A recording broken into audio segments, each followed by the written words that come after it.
What's up, guys? It's John Dominique, the Soul Proponent. Today, I want to dispel some myths about the path. Seems like I'm saying the same thing multiple ways, but it's worth repeating because I keep running into people who believe that the truth is something to get. They have an idea in their mind of what the truth is supposed to be. They have expectations of what it should be like. And that's not it. We need to inquire into where these ideas and these ideals of what the truth should be came from. When we walk the path, it's more like allowing the path to walk us. It's a reversal of the usual, as I stated in my previous video. It's not the usual way of thinking. It's not the ordinary way of going about things for ego personality. The ego is the block. And we need to see the barriers and see why and how it's the block. Our attachment, our identifications, our ideas, the thought processes, the need to concretize itself. The ego is very proud. Very, very proud. It thinks it knows what's best, and that's fine. I'm not here to judge the ego. I'm not here to wage war against it. I'm just saying we need to see that it's not the path and why it's not the path. Because the path is more about not us walking the path, but the path walking us. So we're cultivating the grounds, spreading fertilizer for the seeds to grow, to give it the conditions. Now, we don't have any control over how this is going to happen, and that's part of the problem. The ego has its need to control. It knows what it wants. And without having any type of anything to hold on to, without having an idea to live for, to reach for, without having expectations and something in the future to look forward to, it crumbles. It has nothing left.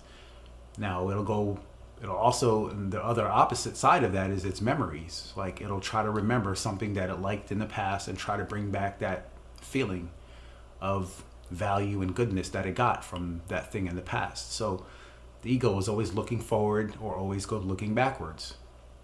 So it has expectations, anticipations, hopes, and desires, and fears of what it doesn't want to happen. Now, the path to the truth is letting go. The path is walking us. We're not walking the path. So we need to let go of these ideas. We need to let go of our longings, of our desires. The ego identity is not something that's just going to go away, It's concretizing itself. It needs to have some sense of support. It's built structures that it depends on. And these dependencies are the blocks. There's multiples. And, we've spent years of our lives, centuries that we've even picked up from our own parents. We've picked up in their psyches, they have the dynamics of looking forward or looking backwards built into their own identities, and they pass that along to us. They pass along to us all of the millions of years of evolutionary disciplines and instincts to survive. We have to let go of the need to survive if the path is going to walk us, because the identity is its job is to survive, and we have to give up the instinct to survive to walk the path, or to allow the path to walk us. This is disturbing information. When people hear this, they tend to not want to understand it fully. They don't want to take it into consideration. It'll go in one ear and out the other. They don't want to actually understand the implications of this information in its entirety. So allowing the path to walk us is becoming vulnerable, allowing ourselves to release our identifications with survival, with the need to build anything, any systems, any walls, any defenses. It's a very subtle process. We have to pay attention because this enemy is very, very tricky. It's very sneaky. It'll come and judge us. And so we need to but we need to fortify ourselves and become more aware and more conscious of the ways this enemy is blocking us, because it's very tricky, very sneaky. That's why it's depicted as a serpent in a lot of religions or books or religious sacred texts.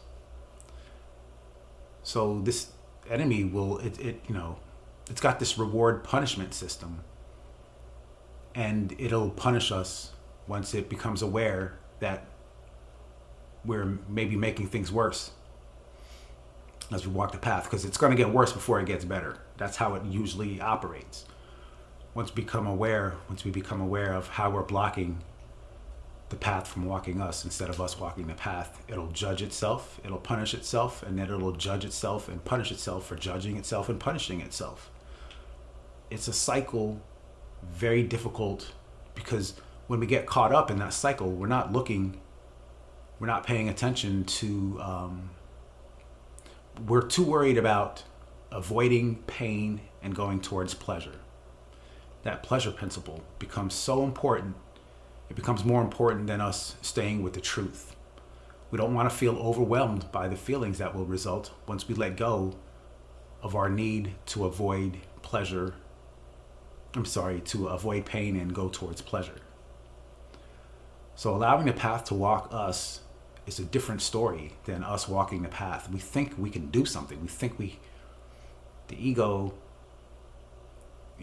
it'll make things worse if we're not careful, is what I'm trying to say. So it can backfire. We need to just pay attention and be aware that on the path of the soul, we're going to allow the path to walk us rather than us walking the path.